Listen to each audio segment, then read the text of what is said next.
श्री संत जयसिंगांचा जन्म कटेपूर्णा नदीच्या काठी झाला. भीमसेन आणि भीमाबाई त्यांच्या घरी जन्मले.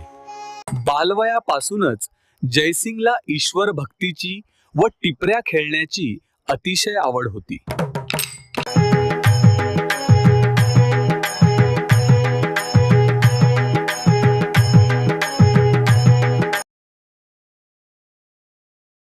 ही गाय गोठ्यात नवीन आली आहे आणि जयसिंग तिच्या मागे मागे चालत जातो. अगं थांब.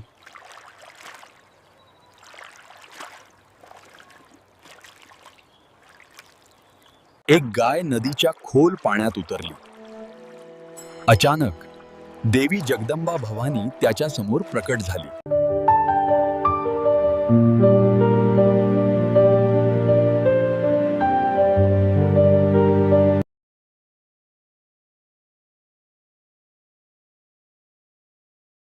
चला पुढे चला.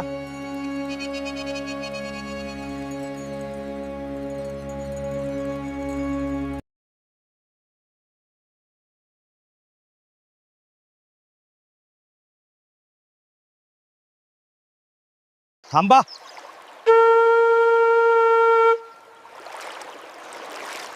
काय झालं? भुलेश्वरीच्या डोंगरकडून खाली उतरताना श्री संत जयसिंग बाबा यांच्या चरणांबरोबरच जनू भुलेश्वरी नदीचाही प्रवाह चालू लागला होता.